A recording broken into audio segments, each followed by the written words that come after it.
On a tous eu une enfance unique, mais certains d'entre nous ont vécu des choses qui dépassent l'entendement. C'est le cas d'Antoinette Layoune qui a grandi au Liban et qui a été enfant soldat. Bonjour, Madame Layoune. Bonjour. Vous viviez une enfance heureuse jusqu'à ce qu'il y ait un événement dramatique qui a complètement changé le cours de votre vie. Oui, effectivement, surtout de vivre au Liban, c'était très paisible et on jouait d'ailleurs tout le temps dehors. Puis tout d'un coup, il y a eu une guerre civile qui a débuté et qui a complètement changé tout l'environnement puis toute la vie aussi. Vous aviez quel âge à ce moment-là exactement? 12 ans. Ça a débuté, j'avais 12 ans. Et les premières scènes, c'était des avions dans l'air, en fait, dans le ciel, que on voyait les bombes passer d'un avion à l'autre. Vous, qu'est-ce que ça a eu comme impact chez vous exactement? Bien, sur le coup, moi, c'était soit que je me cache ou que je fais quelque chose avec, même si j'avais 12 ans. Et moi, au lieu de me cacher, j'ai décidé de devenir un enfant soldat. C'était vraiment par choix. Est-ce que vos parents étaient au courant? Est-ce que vous leur en Oui. avez parlé? Qu'est-ce Oui. qu'ils disaient de Oui. ça? Mais mes parents, c'était, bien, s'il y a une guerre, on fait ce qui va avec. Faites attention à vous. Puis mes parents, oui, étaient au courant que... C'est comme pour eux, mais en fait, ça devient le naturel. C'est une question de survie. C'est soit qu'on se cache ou on se défend. Racontez-moi comment ça se passe.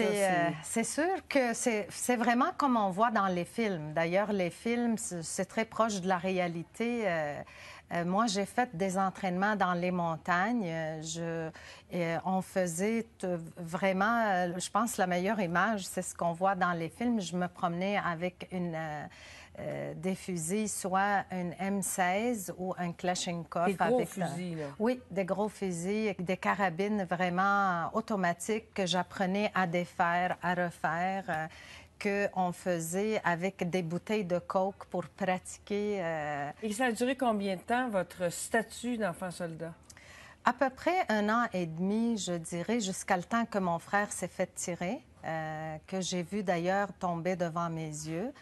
Et après, on est venus tous au Canada pour lui donner les soins nécessaires. Votre frère qui est en vie aujourd'hui? Oui, il est en vie. C'est sûr que c'était très difficile pour lui. Il a eu, je pense, une vingtaine d'opérations, puis il en a encore même après tout ce temps-là, mais il a une vie quand même...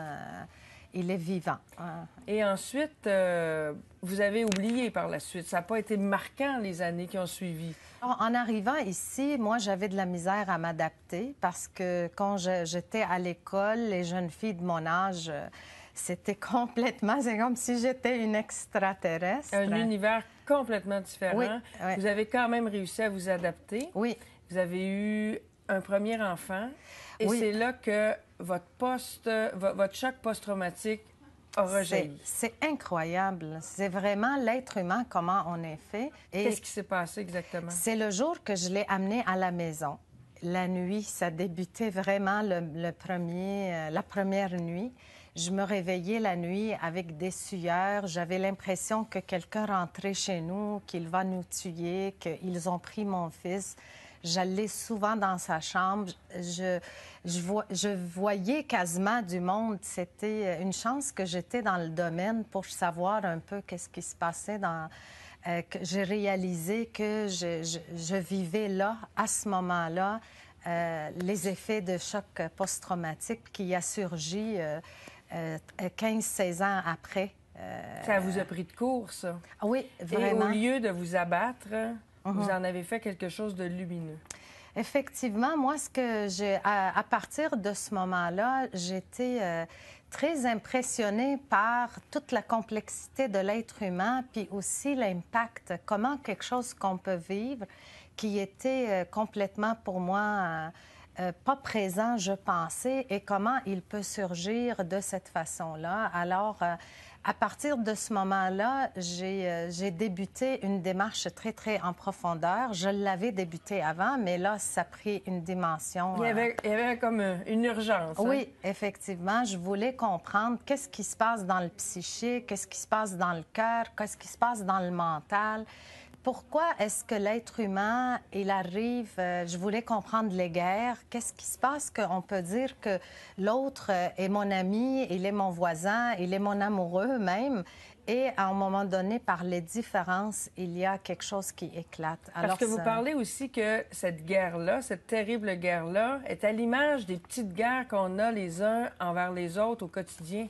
Oui, depuis que j'ai vécu cette réaction très intense, j'ai commencé à travers ma démarche aussi à comprendre que les guerres, en fait, sur la Terre, les guerres entre peuples, c'est un reflet de nos guerres à nous, nos guerres intérieures et aussi dans nos relations, que ça prend des proportions d'une autre forme. Qu'on devient en lutte avec nous-mêmes, on devient dans une guerre de pouvoir avec l'autre.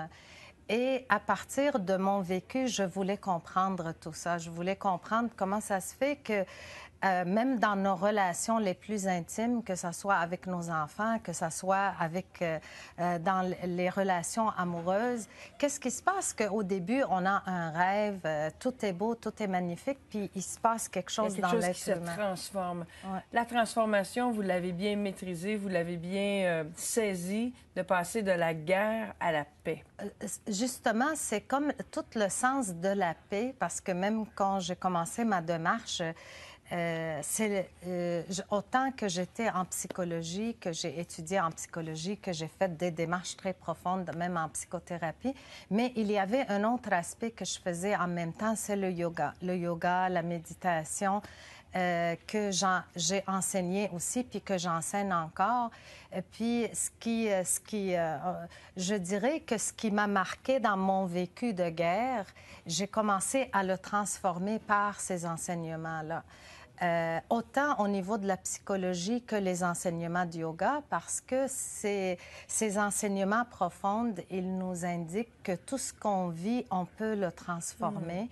Et la vraie paix réside dans le mental et ça réside dans nos émotions, ça réside dans nos états intérieurs. Et la connaissance de qui on est, pour oui. pas que plusieurs années plus tard, un événement rejaillisse sans qu'on comprenne d'où ils viennent.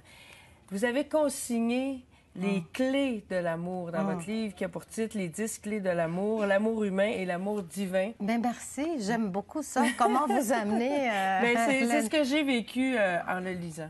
Je vous remercie beaucoup, Madame Layoun, et j'ai envie de vous dire bravo pour toute la luminosité que vous avez su apporter dans votre vie. Mais merci de m'avoir reçue. Merci beaucoup.